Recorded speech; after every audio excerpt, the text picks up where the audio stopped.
इस बार जो चर्चा करने जा रहे हैं वो चर्चा ये है कि पहले हिमाचल बर्बाद हुआ, फिर उत्तराखंड बर्बाद हुआ, अब जम्मू कश्मीर की बर्बादी का मंजर हम सबके सामने है। और कहानी यही नहीं रुक रही, कहानी ये भी कह रही है कि जम्मू कश्मीर के अंदर आए दिन बादल फट रहे हैं।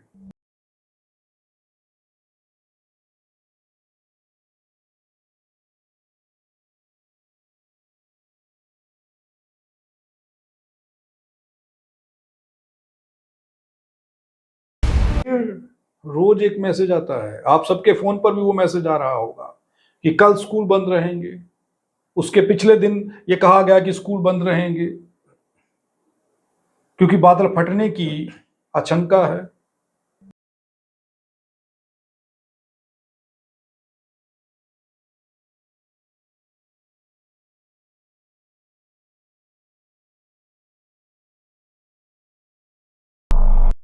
बाढ़ आने की आशंका है, भारी बारिश होने की आशंका है।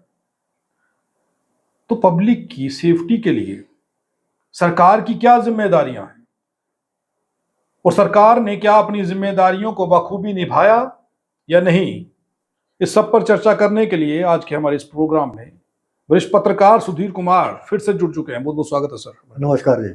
सुधीर साहब, लंबी चौड़ी बात मैंने खुद करी और ये करने का एक कारण था क्योंकि जो त्रासदी लगातार जम्मू कश्मीर में आ रही है, खास करके जम्मू प्रोविंस में, किश्तवाड़, कठुआ और अलग अलग इलाकों में ये सब हो रहा है। इन सबको देखने के बाद रोज लोग मर रहे हैं। अब आदत सी होने लगी है कि कोई नई बात नहीं है। बादल फट गया, दर्जनों लोग मर गए, मासूमों की जान चले गई, बेजुबान मवेशी उस बाढ़ में बह गए। ये रोज की कहानी होने लगी है। अब ऐसा लग रहा है कि ये नया नहीं, ये तो रोज ही होता है। मैं ये जानने का प्रयास करना चाहता हूं कि इसके पीछे की मुख्य वजह क्या है। देखो संसार जी, मैं आपके जो मुख्य प्रश्न है उस प्रश्न से पहले मैं थोड़ा सा वो बता देना चाहता हूँ। जैसे पूरे देश ने देखा, हिमाचल में जब ये शुरू हुआ, हिमाचल से स्टार्ट हुआ, तो पार्लियामेंट का एक सेशन चल रहा था हमारे जी। उत्तराखंड में पार्लियामेंट का सेशन चल रहा था। और ऑब्वियसली जब जम्मू कश्मीर में ये शुरू हुआ, त्रासदी शुरू हुई, जिसको नेचुरल डिजास्टर कहते हैं, तब भी सेशन चल रहा था। आपने ये देखा कि सरकार जितनी संजीदा होनी चाहिए थी, जितनी सीरियस होनी चाहिए थी, इतने बड़े मसले पर उतने पर नहीं थी। सरकार का फोकस था अमेंडमेंट बिल को पास करवाना। सरकार का भी फोकस रहा SIR पे जो डिबेट नहीं होने देना। सरकार उस पे अटकी रही।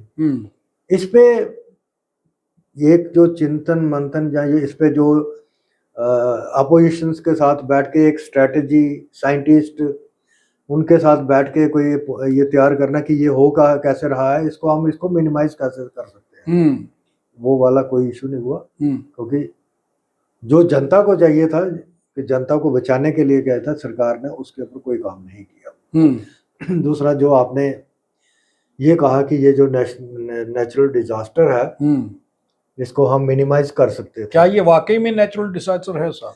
ये नेचुरल नहीं, ये मैन मेड है। जैसे हमने पहले भी की है।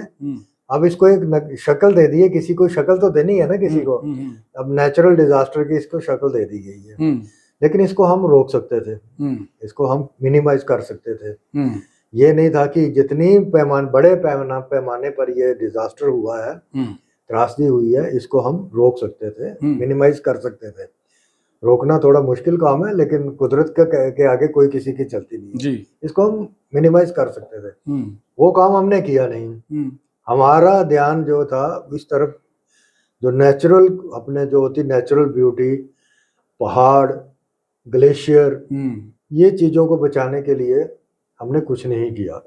पिछले काफी देर से आपने देखा होगा, हम स्टडी कर रहे हैं, ये कर रहे हैं कि ग्लोबल वार्मिंग की चेतावनी दिए जा रहे थे कि ये जो ग्लोबल वार्मिंग हो रही है, इसके लिए आप अपने जो माउंटेन्स हैं, पहाड़ हैं, पेड़ है इसको बचा के रखो। तो भारत जो है वो इसका एक हिस्सा था जी, लेकिन काम ग्राउंड पे जो करना था वो नहीं किया इन्होंने। हिस्सा जरूर रहा है लेकिन जो अखबारें, जो टीवी चैनल पर खबरें चल रही थी वो झूठ थी क्या? कितना ज़्यादा काम किया जा रहा है जंगलों को बचाने के लिए। अब तो सुधीर साहब किसानों के खेत डूब गए हैं, कई खेत बह गए हैं, यहाँ तक कि लोगों के घर बह गए हैं। यहाँ पर लोगों के मवेशी जो हैं वो बह गए हैं और यहाँ तक कि इंसान तक बह गए हैं। और अभी तक किश्तवाड़ में डेड बॉडीज़ खोजी जा रही हैं, नहीं ढूंढी जा सकी। और आज दोबारा से मैसेज फ्लैश हुआ है कि दोबारा से इन इलाकों में बादल फट सकता है, बाढ़ आ सकती है, ये सब कुछ हो सकता है। तो क्या सुरक्षित कैसे महसूस करें खुद को, और सरकार की इसको लेकर के क्या पॉलिसीज होनी चाहिए थी, और सरकार ने अभी तक क्या किया है? जम्मू कश्मीर सरकार ने कल जब रक्षा मंत्री जम्मू आए थे तो एक डाटा रिलीज किया जिसमें उन्होंने कहा कि 33 जो पर्सन है वो स्टिल मिसिंग है, जो चिशोती वाला क्लाउड बस्ट में किश्तवाड़ वाला। लेकिन मुझे यहाँ पे ये संदेह है कि आपके पास 33 का डाटा कहाँ से आया, क्योंकि वो जो यात्रु हैं उनकी कहीं रजिस्ट्रेशन तो होती नहीं है। जो बचेल माता की यात्रा में लोग जाते हैं उनकी कोई रजिस्ट्रेशन होती नहीं है। बेस कैंप में कितने लोग थे उनकी कोई रजिस्ट्रेशन है नहीं है। और श्राइन में ऊपर टेंपल में कितने लोग हैं उनकी रजिस्ट्रेशन है नहीं है। तो आपके पास 33 का डाटा जो है वो आपने कहाँ से लाया, जबकि जो रिपोर्ट कह रही है उसके मुताबिक काफी लोग अभी मिसिंग है। जो इन पहले जो स्टेज में वो वहां पे क्लाउड बस्ट हुआ था उसमें काफी लोग नीचे बह गए। अब काफी लोग अपने जो है परिवार के सदस्यों को ढूंढ रहे हैं, नहीं मिल रहा। लेकिन वो 33 वाला जो 33 जो है, हमारे कल लेफ्टिनेंट गवर्नर साहब जी ने यही बोला था कि मैं कल भी देख रहा था उनका, तो मुझे ये लगा कि ये 33 वाला डाटा है, ये मैं आज तक इसको समझ नहीं पाया कि 33 का डाटा कहाँ से आया, आंकड़ा कहाँ से है, आंकड़ा ये कहाँ से आया। अगर आपके पास इतने लोग 33 मिसिंग हैं तो उनके नाम भी आपने पब्लिक डोमेन में लाने चाहिए ताकि उनके परिवारों को पता चले कि ये लोग हैं, ये सारे लोग हैं। दूसरे जो आपने ये चीजें कही है कि ये जो सारा सिलसिला शुरू हुआ, हमने जैसे आपने स्टार्ट में हमने बोला कि ये हिमाचल से शुरू हुआ। हमने पहले भी बताया था कि जो हिमाचल से शुरू हुआ, हिमाचल आज की डेट में 50 साल पीछे चला चुका। क्यों चला गया? उसका यही कारण है कि आप लोगों ने सड़कें बनाई, आप लोगों ने टनल बनाए, आप लोगों ने बिल्डिंगें बनाई, अर्बनाइजेशन कर दी आपने।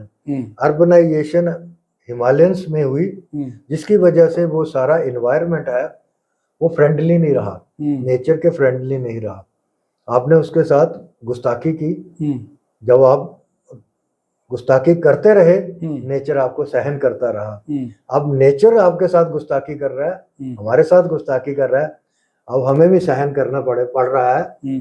जैसे आपने देखा एक कंडी बेल्ट में कठुआ में क्लाउड बस्ट के बाद पानी आया, फ्लैश फ्लड वाटर आया। जम्मू के अंदर जब पानी रहा तो जम्मू वेस्ट के एमएलए अरविंद गुप्ता जी ने ये ऑन रिकॉर्ड कहा, ये सारा जम्मू के अंदर जो पानी आया ये क्लाउड बस्ट कहीं हुआ है, ये उसका पानी है, उसका पानी जम्मू शहर में आया। और मैंने आज तक अपनी जिंदगी में ऐसा पानी, ऐसा जो फ्लड है जम्मू शहर के अंदर नहीं देखा। इसका मतलब तो यही हुआ ना कि हमने कुदरत के साथ कोई छेड़खानी की है।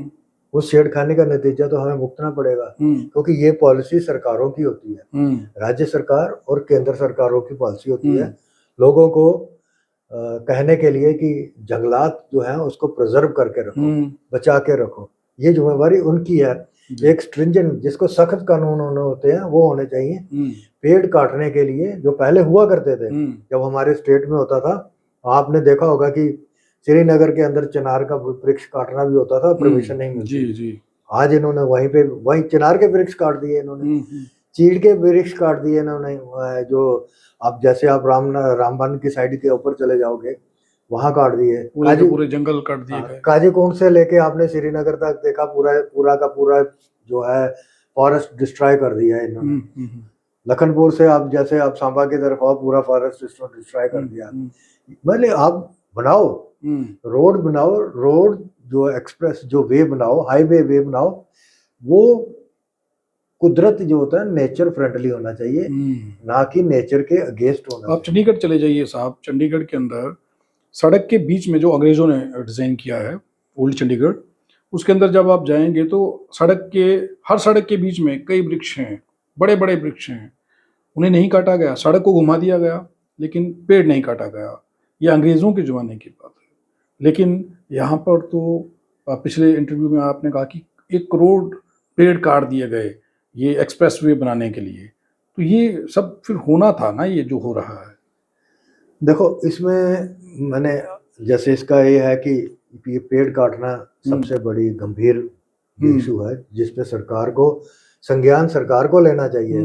आपने देखा होगा कि लोग सड़क पे आए, लोगों ने प्रोटेस्ट किया कि ये पेड़ हमारा 50 साल से है, ये पेड़ हमारा 100 साल से लगा हुआ है, ये बरगद का पेड़ है, ये पीपल का पेड़ है, ये मतलब कि ये हमारे पुराने जो हमारे बुजुर्गों ने लगाए हैं वो पेड़। सरकार ने फोर्स को लगा के, पुलिस को लगा के उसको कटवा दिया, ताकि हमने यहाँ से सड़क बनानी है।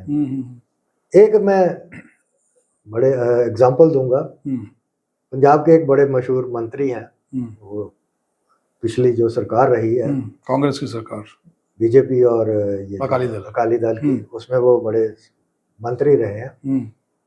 उनकी जमीन के बीच में सड़क निकलनी थी, तो उन्होंने कहा कि मेरे जो जमीन है उसको आप इंटेक्ट करो, इसकी ड्राइंग चेंज कर दो। कहा जाता है कि नेशनल हाईवे अपनी ड्राइंग नहीं चेंज करती, जो उनका प्रपोजल होता है उसको नहीं चेंज कर दी। उन्होंने उसको बचाने के लिए, उसके जो खेत को बचाने के लिए, यहाँ से उन्होंने नेशनल हाईवे अथॉरिटी ने 50, 60, 100 साल पुराने पेड़ काट दिए, लेकिन यहाँ से आराम से बन सकती थी नेशनल हाईवे। वो उनको कंपनसेशन दे के, मंत्री जो लीडर साहिबान थे उसको उन्होंने हाथ नहीं लगाया, डाइवर्शन दे दी उन्होंने, ताकि डाइवर्शन में जितना भी नुकसान हो सके। वो हुआ। पंजाब भी जो अब जैसे हमने पहले भी बताया, अगर ये 3 स्टेटों में कुछ हो रहा है तो उसका पानी कहाँ जाना है? पंजाब से जाना ना।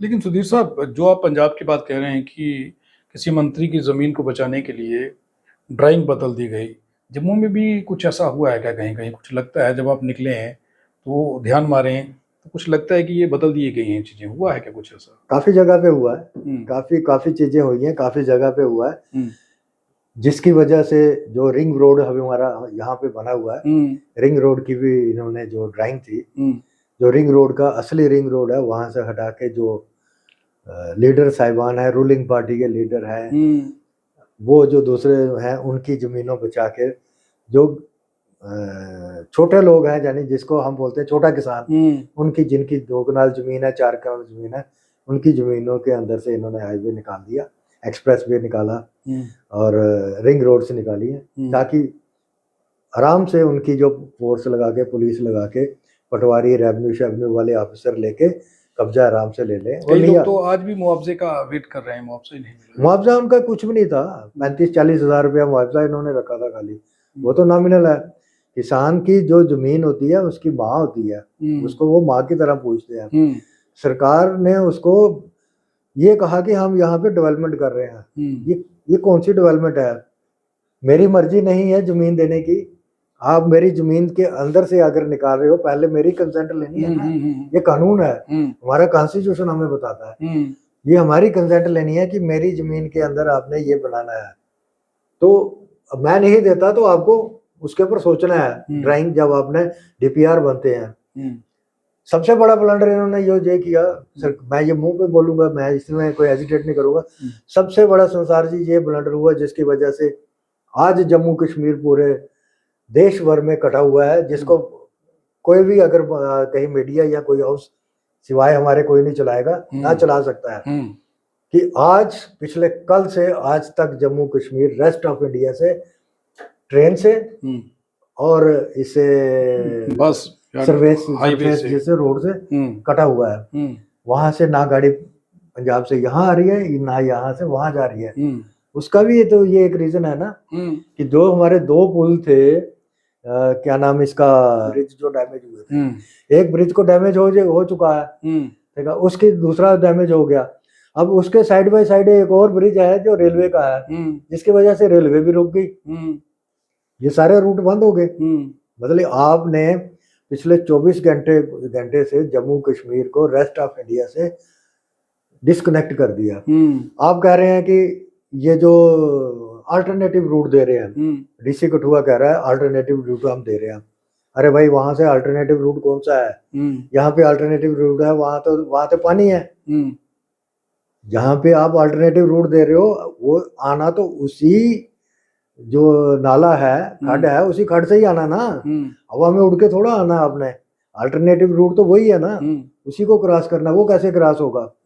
ना वो ट्रक क्रॉस, ना गाड़ी क्रॉस कर सकती है, ना मतलब कागजों में उन्होंने अल्टरनेटिव रूट दे दिया। सबसे बड़ी बात ये है। उसके बाद आपने देखा होगा चकी बैंक का पुल है, वो भी टूटा हुआ है, उसको भी डैमेज हुआ है। आपने कुछ सीखा नहीं। आपने जो अपनी जो जितने भी ब्रिज बनाए हैं, जितने भी आपने ये जो रोड बनाई है, आपने ये नहीं सोचा कि इसकी लाइफ कितनी होनी चाहिए। कि ब्रिज है तो ब्रिज कैसे होना चाहिए। ये बरसात का पानी है, ये कभी भी, कहावत ये है कि 50 साल के बाद वो अपने रास्ते रंग दिखाता है, वापस दिखाता है, वो सही है। तो वो पानी जो इतने फ्लो से आया, तो उसकी बेसमेंट आपने इतनी कमजोर बनाई कि वो बेसमेंट नीचे से बैठ गई। वो इसका मतलब है कि आपने बेसमेंट जो है, जो ब्रिज की बनाई है, जिसके ऊपर इतने बड़ा ट्राले, मतलब बड़े बड़े ट्राले आते हैं, टैंक आते, मिलिट्री की गाड़ी आती है, मतलब इतना सामान लेके आती है। आपने इतना बड़ा रिस्क लेके उसके जो बेस है, पिलर की बेस ही नहीं बनाई हुई है। लेकिन सुधीर साहब, ये चीजें हम दूसरे राज्यों में देखते थे। 370 खत्म होने से पहले जो चीजें जम्मू कश्मीर में बनाई गई अंग्रेजों द्वारा, या फिर यहाँ के महाराजा जो रहे हैं उन द्वारा जो चीजें तैयार करवाई गई, वो आज तक खड़ी हैं। कई कुदरती आपदाएं, कई ऐसे मतलब बाढ़ आई जो उनका कुछ नहीं बिगाड़ पाई, आज तक वो खड़ी हैं वहाँ पर, और वो पानी के अंदर खड़ी हैं। तो ये तो वो है जो अब बनाए गए, जहाँ से पानी कभी कभी गुजरता है, तो ये ऐसे टूट गए। तो इसमें भी एक करप्शन का एक बड़ा इल्ज़ाम जो पब्लिक का है। आपको क्या लगता है, यहाँ पर करप्शन भी हुई होगी? ऑब्वियसली करप्शन जो है, जैसे एक नारा था, वही कह रहा हूँ, नारा तो ये था, ना खाऊंगा ना खाने दूंगा, लेकिन हुआ क्या? दूसरा नारा था सबका साथ सबका विकास। विकास तो लोगों ने देख लिया। तीसरा नारा था 0% जो है टॉलरेंस अगेंस्ट करप्शन। ये तीनों एक जिसको बोलते हैं ना खोखले नारे थे ना। आपने जो देखा हिमाचल का हाल, आपने देखा उत्तराखंड का हाल, अब हमारी बारी है, हम जम्मू का देख रहे हैं। आगे 7 दिन की हमें सरकार की तरफ से जो है वो वार्निंग दी हुई है कि क्लाउड बस्ट होगा, फ्लैश फ्लड आएंगे। मतलब उन्होंने हमें वार्न कर दिया है कि 1 हफ्ता अगले आप जो रिस्क में है। लेकिन लोग जाएं कहाँ सुधीर साहब? अब वहां पर लिख दिया गया कि इस डिस्ट्रिक्ट में, इस डिस्ट्रिक्ट में, इस डिस्ट्रिक्ट में, नाम तो दे दिया, लेकिन लोग कहाँ चले जाए अपने घरों को छोड़ करके? अब ये तो पता नहीं कि कहाँ पर ये बाढ़ आ जाएगी, कहाँ पर ये बादल फट जाएगा। लोग अपनी सुरक्षा के लिए अब क्या करें? देखो, मैंने आपको बीच में बताया था संसार जी, आपने बोला सही कहा कि जैसे एक सेफर प्लेस होती थी हिमालयंस, जब भी कुछ होता था ना, पहाड़ पे चले जाते थे या कुछ होते, अब वो भी तो सेफ नहीं रहे। इवन मैंने आपको जैसे बताया कठुआ का एपिसोड बताया जी, जो जिसको हम टिपिकल एक कंडी इलाका बोलते हैं, है ना, पथरीला इलाका, वहां पे फ्लड आ गया। 3-4 फुट 4-4 फुट लोगों के घर के अंदर पानी चला गया। जम्मू के अंदर भी ऐसा ही हुआ था जी। आज भी बारिश जो है कल जो बताई गई है, इसके अंदर काफी लोगों के अंदर जो है एक डर का माहौल है जम्मू के अंदर कि बारिश जब भी आएगी, पानी घरों के अंदर, जब पानी एक बार रास्ता बना लेता है तो अगली बार उसी तरीके रास्ते से जाता है, पानी लोगों के घरों के अंदर जाएगा। आपने ये भी देखा होगा पिछले 1 हफ्ते के अंदर अंदर जो तवी के पास लोग रहते हैं, कम से कम 20 से 25 मकान उनके बह गए, अच्छे मकान उनके अंदर बह गए। सड़कें भी बह गई हैं, मकान भी बह गई हैं। ये जो चीजें हैं, ये सारी चीजें हैं ना, जैसे हमने बताया कि ये चीजों का इतना नुकसान हो रहा है, इसके पीछे क्या है? आपने क्वालिटी मेंटेन नहीं की। जो क्वालिटी आपको चाहिए थी, जो आपको मेंटेन करना था, आपने पब्लिक की लाइफ के साथ समझौता किया है। ये मैं सरकार के लिए कहूंगा, सरकार ने पब्लिक की लाइफ के साथ समझौता किया, पब्लिक की लाइफ को रिस्क पे डाल दिया। ब्रिज गिर रहा था और गाड़ियां गुजर रही थी, ऊपर से गाड़ी गुजर रही थी, कोई आदमी वहां पे था नहीं। उसको कोई पुलिस वाला, कोई डिस्ट्रिक्ट एडमिनिस्ट्रेशन का बंदा कि गाड़ियां मत ले भाई, ऊपर से गाड़ी जाएगी तो गाड़ी भी जा सकती है। जब तक वो पूरा क्लैप नहीं हुआ उस वक्त तक गाड़ियां गुजर रही थी सामने से। और सबसे मूर्खता की बात ये देखो संसार जी, आज की जो लेटेस्ट डेवलपमेंट है, इसके चक्कर में बताऊंगा, जो जलगोट का जो खड्ड है, कल इन्होंने, मतलब इनका दिमाग, ये जो हमारे ऑफिसर्स हैं, सही बोला उमर अब्दुल्ला साहब ने कि ये मेरी बात नहीं मानते, सही में है। इनका दिमाग देखो, डिस्ट्रिक्ट एडमिनिस्ट्रेशन कठुआ का, इन्होंने जो जहां से पानी आता था वहां पे इन्होंने जेसीबी लगा के उसकी पानी की डायरेक्शन चेंज कर रहे हैं, ताकि जो पानी है वो लेफ्ट साइड से नीचे जाए। मजे की वहां बात ये है, जब पानी लेफ्ट साइड से नीचे जाएगा, उस साइड से जो पानी जाएगा, वो जब बारिश हो रही है, बारिश का पानी, वो वाला पानी सारा नीचे फ्लो में जाएगा। नीचे तो 1 दर्जन गांव है, वो सारे के सारे नुकसान चपेट में आ जाएंगे उसके। वो ऑलरेडी वहां पे पानी, अगर डायरेक्शन बदल रहे हैं तो पानी एक और जा रहा है, तो पुल से कोई गाड़ी नीचे ना गिर जाए या कुछ ऐसा ना हो, कुछ जाने बचाने के लिए पूरे के पूरे गांव जो हैं, जिस तरफ डायरेक्शन बदली गई तो उनकी जान जोखिम में डाल दी, वो इसकी चपेट में आ जाते या लोगों की जान चली जाती, जिम्मेदार कौन होगा सर? मैं अक्सर कहता हूं, हम लोगों को, हमने देखा पिछले 30-35 साल में इस पत्रकारिता फील्ड में, आप जम्मू कश्मीर को एक लेबॉर्टरी के तौर पे नहीं देख सकते। ये आप अपना जो माइंड में, जहन में है ना, आपने 370 तोड़ा, ये किया वो किया, हमने 370 तोड़ के उसके 370 के कॉफिन में लास्ट किल लगा लिया, ये कुछ नहीं है। ये सब आप भी मूर्खता की बात सोच रहे हो और लोगों को भी मूर्ख बना रहे हो। आपको डेवलपमेंट करके लोगों को अपनी तरफ लाना है, आपने लोगों को रोजगार देके अपनी तरफ लाना है, आपने लोगों को कैसे लाना है वो लाना है। आप जो केंद्र सरकार ने कर दिया, आप उसी की छाती ठोक रहे हो कि हमने ये किया, जो हो गया उसको भूल जाओ, आगे की तरफ सोचो ना। आपने करप्शन इतनी बड़ी है, 4 टाइम्स हाई हुई है पिछले 5 साल में जम्मू कश्मीर के अंदर। आपने ये जो चैटिंग आप ये बता रहे हो ना, लोग लिख रहे हैं फेसबुक पे, तो इसमें सच्चाई की बात, सच्ची बात भी हो सकती है।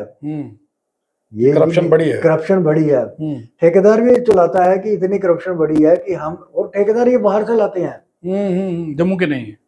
जो बड़े प्रोजेक्ट होते हैं ना, जैसे ये जो कंपनियां जो बड़ी कंपनियां जो होती है ना, ये सब बाहर से आती हैं, यूपी से आती है, गुजरात से आती है। क्या जम्मू में कोई नहीं है इस काबिल?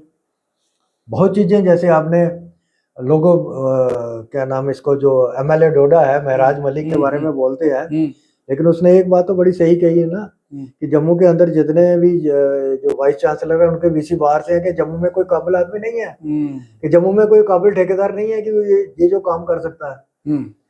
जो लोकल, मैं काम, अगर लोकल आदमी है या कोई लोकल आदमी जो कैपेबल है इसका ठेका लेने के लिए, वो करेगा, उसको तो थोड़ी, उसकी आंखों में थोड़ी शर्म होगी ना कि मैंने भी इसके ऊपर जाना है, मेरा परिवार यहाँ से गुजरेगा, मेरा परिवार, मेरा भाई, मेरा बहन, मेरे बच्चे यहाँ से जाएंगे, जो भी गुजरात से आएंगे, वो बना के अपने पेमेंट लेके घर चले जाएंगे, बाढ़ में जाएगा, बाकी जनता डूबती रहे, मरती रहे। ये चीजें देखनी चाहिए। हमारे जो जहाँ जम्मू के विधायक हैं, ये अपने दिमाग से ये चीजें निकाल देनी चाहिए कि 370 स्पेशल स्टेटस, UT, ये सारा जो ड्रामा है, इसको निकाल के जो विकास करना है उसकी तरफ ध्यान देना चाहिए। सड़कों की हालत देखो, नालियों की हालत देखो, आज की बरसात में देखो, स्कूलों की हालत देखो, है ना। लोगों, पिछले कितने दिन से, 1 हफ्ते से स्कूल बंद है, कितनी पढ़ाई वेस्ट हो रही है लोगों, बच्चों की। अभी कल की खबर है कि वो पानी अंदर भर गया हॉस्टल के अंदर, वहां से IIM के हॉस्टल, वहां से उनको निकालना पड़ा, और बोर्ड से निकालना पड़ा। वहां पर जो आंकड़ा था उससे कहीं ज्यादा बच्चे अंदर, स्टूडेंट जो थे, ये हालात अंदर बनी है। तो सुधीर साहब, बहुत बहुत धन्यवाद इस पर चर्चा करने के लिए। और ये खबर आप लोगों के सामने रखने का हमारा मकसद ये है कि आप लोगों तक सटीक जानकारी पहुंचे।